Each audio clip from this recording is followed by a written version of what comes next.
রাসূলুল্লাহ সাল্লাল্লাহু আলাইহি ওয়াসাল্লামের আদেশে আবু বকর রাদিয়াল্লাহু তাআলা আনহু তিনি নামাজে গিয়ে দাঁড়ালেন।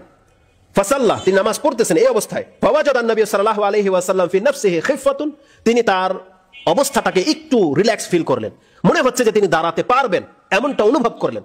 রাসূল সাল্লাল্লাহু আলাইহি ওয়াসাল্লাম তিনি বেহুশ ছিলেন, জ্ঞান ফিরেছে। তখন তার মনে হলো যে কেন মনে হচ্ছে যে তিনি দাঁড়াতে পারবেন এমনটা ফিল হয়েছে। মিন নাফসিহি খিফা, কিছুটা অনুভব তিনি স্বস্তি ফিল করেছেন। ফাখারাজা, দাঁড়িয়ে গেলেন। ফাখারাজা ইউহাদা বাইনা রাজুলাইনে, দুইজন ব্যক্তির কাঁধে ভর করে তিনি ঘর থেকে বেরোলেন, তার হুজরা থেকে নামাজের উদ্দেশ্যে বেরোলেন। সেই দৃশ্যটা বলছেন কাআন্নী আনজুরা রিজলাইহি, আমি রাসূল সাল্লাল্লাহু আলাইহি ওয়াসাল্লামের সেই কদম দুটাকে দেখতে পাচ্ছি। রিজলাইহি তাখুত্তানে মিনাল ওয়াজা, তার অসুস্থতার কারণে পা দুইটা যে উঠতেছে না, এই যে দুইজনের কাঁধে ভর করেছে আর পা দুইটা যে এইভাবে রয়েছে, তারা দুইজন টেনে নিয়ে যাচ্ছে আর বালুতে সেই পা দুইটা হেঁচড়িয়ে গিয়ে মিম্বরের কাছে বসিয়ে দেওয়া হয়েছে। দাঁড়ানোর কোনো ক্ষমতা নাই, শুধুমাত্র সেন্স আছে যে আমি জীবিত। রাসূলুল্লাহ সাল্লাল্লাহু আলাইহি ওয়াসাল্লাম তিনি শুধু সেন্স কাজ করতেছে যে আমি জীবিত, আর তার পা চলতেছে না। দুইজনের কাঁধে ভর করে দিয়ে তাকে টেনে আবু বকরের বাম পাশে বসিয়ে দেওয়া হয়েছে। ইমাম কোন পাশে বসে? বাম পাশে থাকবে। তো রাসূল সাল্লাল্লাহু আলাইহি ওয়াসাল্লামকে বাম পাশে বসিয়ে দেওয়া হয়েছে।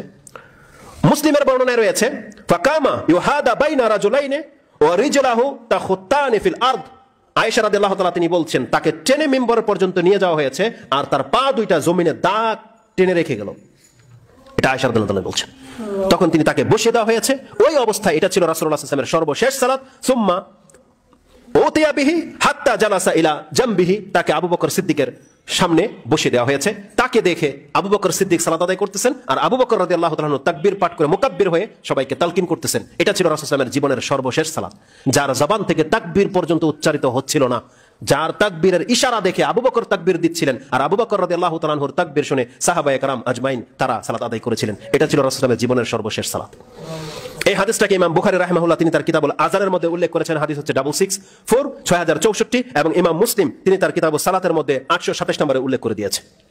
এটা ছিল রাসূল সাল্লাল্লাহু আলাইহি ওয়াসাল্লামের সেই আয়াতের বাস্তবায়ন যে আল্লাহ সুবহানাহু ওয়া তাআলা বলেছিলেন ওয়াবুদু রাব্বাকা হাত্তা ইয়াতিয়াকাল ইয়াকিন, তোমার ইয়াকিন না আসা পর্যন্ত তুমি তোমার রবের গোলামি করে যেতে থাকো, সালাত আদায় করে যেতে থাকো। যেহেতু রাসূল সাল্লাল্লাহু আলাইহি ওয়াসাল্লামের ইয়াকিন ছিল যে আমি এখন পর্যন্ত জীবিত, তাই তিনি সালাত আদায় করে দেখিয়ে গেছেন। যতদিন পর্যন্ত আপনার সেন্স কাজ করবে আপনাকে ইবাদত করে যেতে হবে, এটা ছিল সালাতের হুকুম। রাসূলুল্লাহ সাল্লাল্লাহু আলাইহি ওয়াসাল্লাম জীবনের সর্বশেষ মুহূর্ত হচ্ছে এটা। আলী রাদিয়াল্লাহু তাআলা বলছেন যখন তিনি নিজে সালাত পড়তে পারেননি, যখনই তার জ্ঞান হারিয়ে যেত, সেন্সলেস হয়ে যেত, যখনই জ্ঞান ফিরতো তার জবান থেকে সর্বশেষ আদেশসূচক যে শব্দটা আমি শুনেছি, আলী রাদিয়াল্লাহু তাআলা তিনি বলছেন ওয়া আখিরু কালামি রাসূলিল্লাহ সাল্লাল্লাহু আলাইহি ওয়াসাল্লাম আসসালাতা আসসালাতা ওয়াত্তাকিল্লাহা ফীমা মালাকাত আইমানুকুম, তোমাদের সালাত এবং তোমরা আল্লাহকে ভয় করো, তোমরা যেই দাস দাসীর মালিক হয়ে গেছো দেখো তাদের সাথে তোমরা অত্যাচার করো না। এটা ছিল রাসূল সাল্লাল্লাহু আলাইহি ওয়াসাল্লামের সর্বশেষ আদেশ যে তোমাদের নামাজ।